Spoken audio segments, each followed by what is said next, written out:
Si tu n'es pas chrétien, ne bouge pas. Je suis sûr que cet épisode va aussi te parler parce que ça parle globalement de comment affronter ses peurs.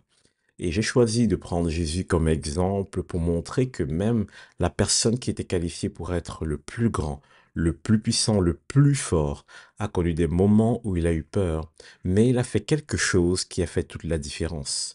Dans cet épisode, nous allons nous enraciner dans la vérité de comment Jésus affrontait ses peurs.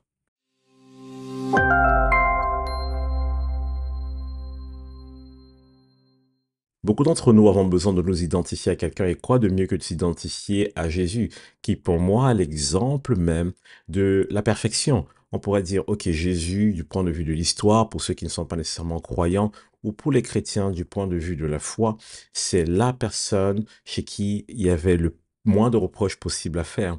Et sa vie a été un exemple. Mais beaucoup se disent que Jésus, qui est cité comme le Fils de Dieu, ne devait pas avoir de faille, il devait être parfait en tout point.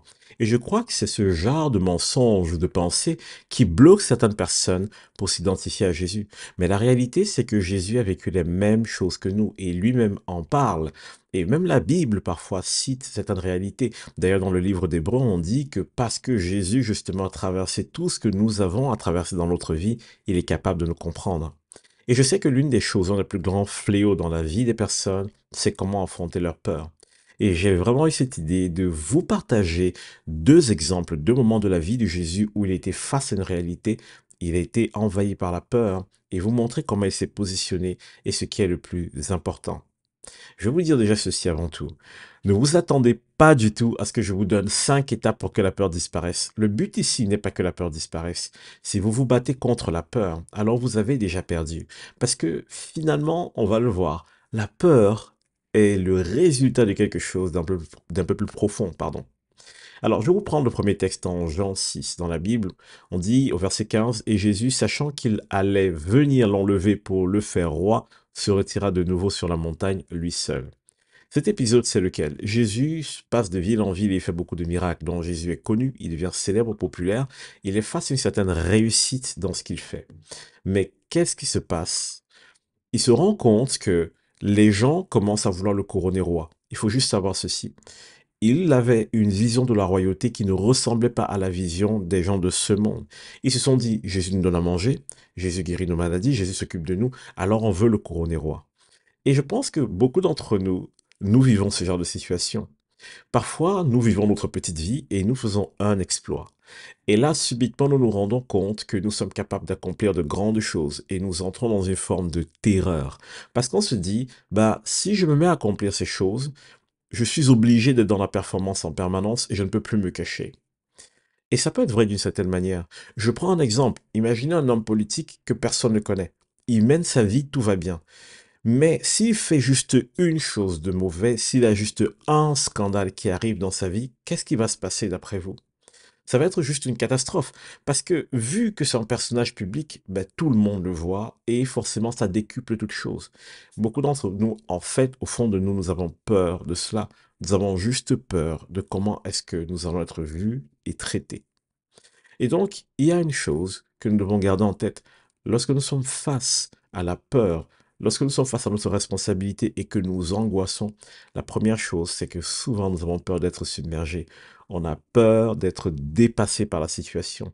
Et le fait d'avoir peur d'être dépassé par la situation amène cette angoisse dont je vais vous parler aujourd'hui, qui fait que ben, nous sommes tétanisés et on ne sait plus comment avancer. On se met à se trouver 10 000 raisons. Et parfois, on va jusqu'à être méchant, c'est-à-dire que on a peur de traverser une certaine situation et on n'admet pas qu'on a cette peur, alors on fait quoi? On commence à agresser ceux qui ont le courage d'y aller et à les décourager parce que quelque part, le fait qu'eux ils y arrivent, ça nous rappelle que nous, on n'y arrive pas et on angoisse encore plus. Certaines personnes, lorsqu'elles viendront vous voir, elles vont vous exposer leurs problèmes, mais elles ne vont pas nécessairement vouloir une solution.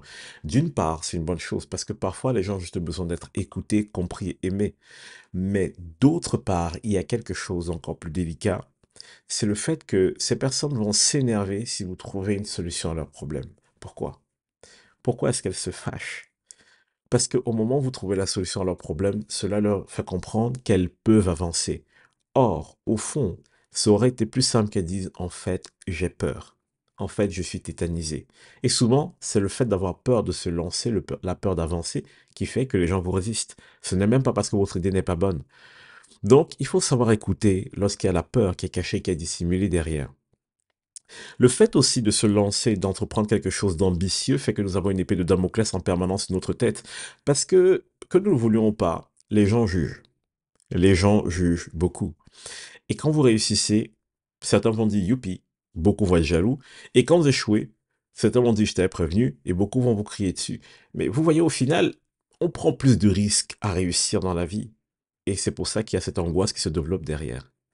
Donc vous voyez au final que c'est pas facile d'avancer, de réussir. C'est pour ça que je ne veux pas que quiconque qui regarde cet épisode soit dans la culpabilité.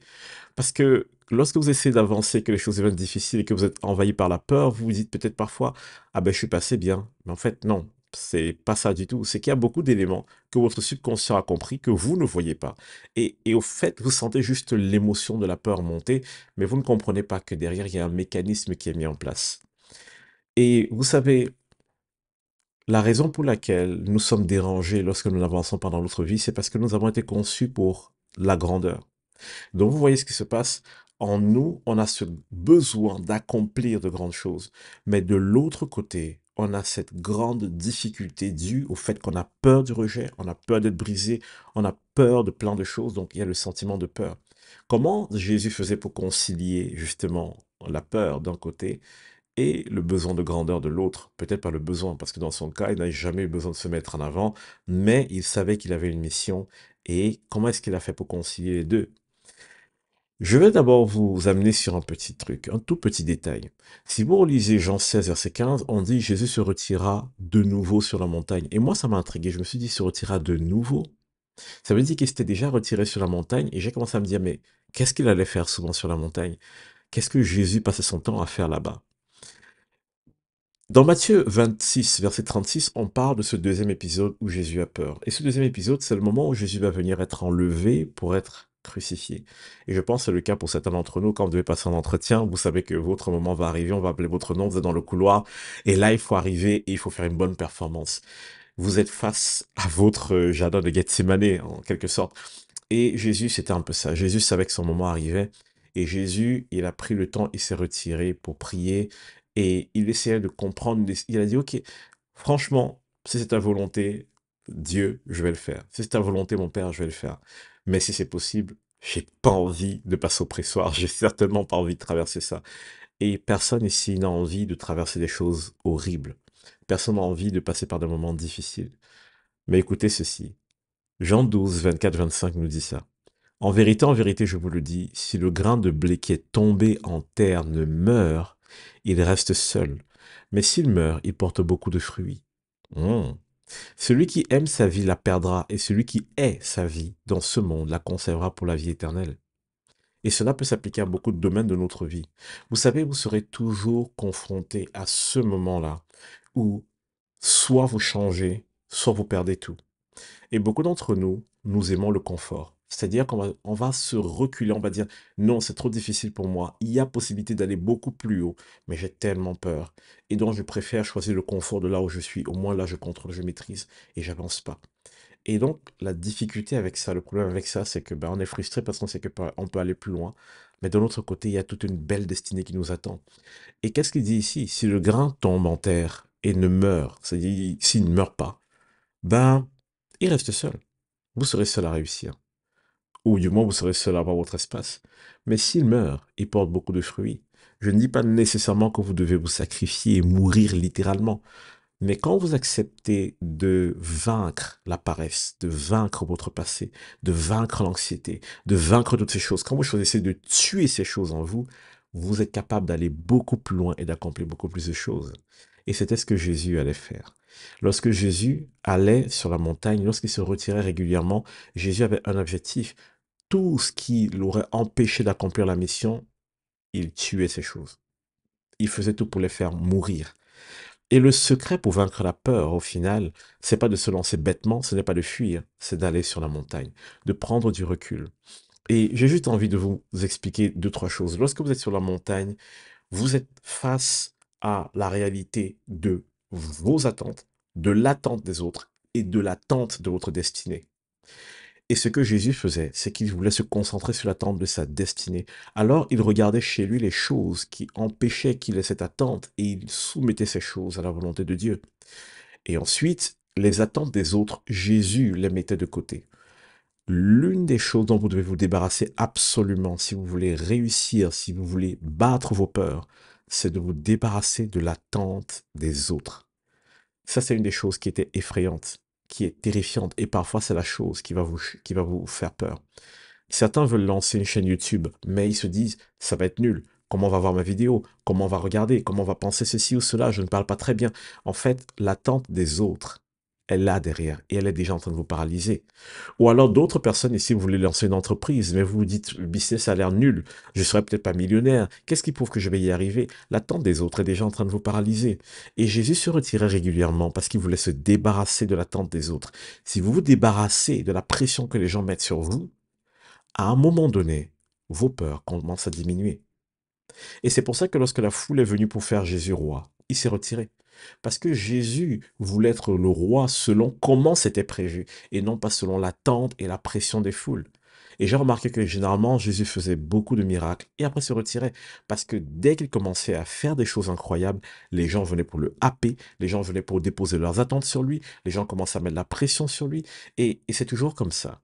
Et vous devez apprendre à vous débarrasser des attentes des autres si vous voulez réussir. Alors si je fais un récap rapide, si vous voulez affronter vos peurs, comme Jésus l'a fait, vous devez voir qu'il y a trois choses à prendre en compte. Les attentes des autres, mes propres attentes et les attentes de ma destinée. L'objectif est de me débarrasser des attentes des autres, de confronter mes propres attentes et donc mes propres peurs, mes propres limitations, de les faire mourir et de me concentrer sur les attentes de ma destinée.